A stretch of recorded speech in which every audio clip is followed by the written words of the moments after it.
Assalamualaikum warahmatullahi wabarakatuh. Perkenalkan, nama saya Safa Salsabila dengan NIM 243200159 dari program studi psikologi angkatan 2024. Pada video kali ini saya akan membahas tentang buku yang berjudul Fikrul Islam, Bunga Rampai Pemikiran Islam, yang ditulis oleh Muhammad Ismail dengan penerbit Al-Azhar Press dan tahun terbit pada 2024 dengan cetakan ke-7.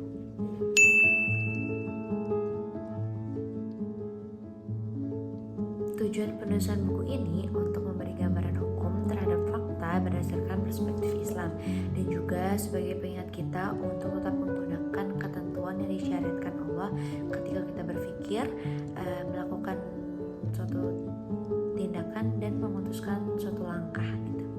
Jadi buku ini tuh terdiri dari 39 bab dan 244 halaman. Nah, secara garis besar buku ini menjelaskan bahwa secara harfiah berarti pemikiran Islam yaitu hukum terhadap fakta berdasarkan perspektif Islam. Fakta yang dimaksud bisa dalam bentuk aktivitas hati atau yang bisa disebut a'mal al-qalb, seperti contohnya yaitu akidah, bisa dalam bentuk aktivitas fisik atau a'mal al-jawari seperti hukum syarah, dan bisa dalam bentuk benda asya yang menjadi objek dari perbuatan fisik. Fakta-fakta ini dihukumi dengan perspektif Islam. Outputnya disebut pemikiran Islam, yaitu al-fikri al-islami. Jadi secara keseluruhan membahas tentang pemikiran Islam ya teman-teman. Jadi di buku ini ada beberapa poin penting yang akan aku sampaikan. Yang pertama, Islam adalah jalan hidup yang unik, berbeda dengan jalan hidup yang lainnya. Islam mewajibkan pemeluknya untuk hidup dalam satu pola kehidupan tertentu secara konsisten, tidak berganti dan berubah, baik karena situasi maupun kondisi. Islam mengharuskan mereka untuk selalu mengikatkan diri dengan pola kehidupan tersebut dengan membentuk kepribadian yang menjadikan nafsu dan akhlak mereka tidak akan merasa ketenangan dan kebahagiaan kecuali berada dalam pola kehidupan tersebut. Kemudian poin penting kedua adalah Islam adalah mabda atau ideologi, karena Islam merupakan akidah rasional yang bisa memancarkan sebuah sistem, yaitu hukum-hukum syara, karena hukum-hukum tersebut bisa menyelesaikan problem kehidupan. Poin ketiga yaitu la ilaha illallah, tidak ada yang berhak disembah kecuali Allah. Berdasarkan hal ini, maka makna syahadat pertama dengan Islam bukanlah kesaksian atas kemahaesaan Al-Khaliq saja, sebagaimana anggapan kebanyakan orang. Tetapi makna yang dimaksud dalam syahadat tersebut adalah kesaksian bahwa tidak ada Tuhan yang berhak disembah selain Allah, yang memiliki sifat wajib al-wujud, sehingga penyembahan dan penyucian semata-mata hanya kepadanya. Selain itu, secara pasti juga menolak dan menyingkirkan segala bentuk penyembahan kepada yang lain selain Allah. Jadi pengakuan adanya Allah saja tidak cukup hanya dengan mengakui kemahaesaan Al-Khaliq, tetapi harus disertai konsekuensi adanya pengakuan terhadap kemahaesaannya dalam beribadah. Kemudian poin keempat yaitu pemahaman Islam merupakan patokan tingkah laku manusia dalam kehidupan. Pemikiran Islam merupakan mafahim atau pemahaman, bukan sekadar informasi yang hanya untuk diketahui.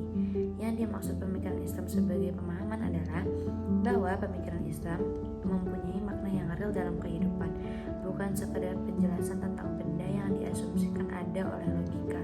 Sebaliknya, setiap makna yang ditunjuk mempunyai fakta yang bisa ditunjuk oleh jari manusia. Baik pemikiran tersebut merupakan mafahim yang mendalam, di mana untuk memahaminya dibutuhkan kedalaman dan kecemerlangan, ataupun yang eksplisit sehingga bisa dipahami dengan mudah. Karena itu, setiap muslim harus memahami nas-nas syariah, yaitu Al-Quran dan As-Sunnah, bahwa nas-nas tersebut hadir untuk diimplementasikan dan khusus ditujukan untuk membentuk tingkah lakunya dalam kehidupan. Artinya, setiap muslim wajib memahami dua hal dalam Islam, yaitu yang pertama, bahwa Islam hadir dengan membawa konsepsi sebagai patokan untuk mengatur tingkah laku dalam kehidupan dunia ini menuju kehidupan akhirat. Islam juga mengambil setiap pemikiran sebagai patokan untuk mengatur tingkah laku. Perlu dipahami jika Islam diambil sebagai teori semata, maka ciri khasnya akan hilang, yaitu kedudukan Islam sebagai ketentuan untuk mengatur tingkah laku, sehingga Islam hanya menjadi pengetahuan murni layaknya geografi dan sejarah. Karena itu, mengetahui pemikiran Islam dan hukum syara tanpa mengimplementasikannya sebagai patokan tingkah laku manusia dalam kehidupan ini adalah suatu penyakit. Kenapa? Karena menjadikan Islam tidak mempunyai pengaruh terhadap tingkah laku umat muslim. Seperti itu. Kemudian yang kedua, bahwa Al-Quran dan As-Sunnah diturunkan tidak lain sebagai agama dan syariat, bukan sekedar pengetahuan atau ilmu belaka. Jadi pemikiran-pemikiran Islam yang terdapat di dalam Al-Quran dan As-Sunnah bukan sekedar pengetahuan atau kajian teoritis, tetapi diturunkan untuk memecahkan problem kehidupan manusia, sekaligus menjadi patokan tingkah laku manusia dalam kehidupan di dunia dalam perjalanan menuju kehidupan di akhirat. Nah teman-teman, mungkin segitu aja beberapa poin penting yang aku bacain, yang aku sampaikan dari buku Fikrul Islam. Nah kemudian tentang kelebihan dan kekurangan buku ini. Kelebihannya, bahasanya mudah dipahami sehingga memudahkan pembaca untuk mencerna apa yang dimaksudkan oleh penulis.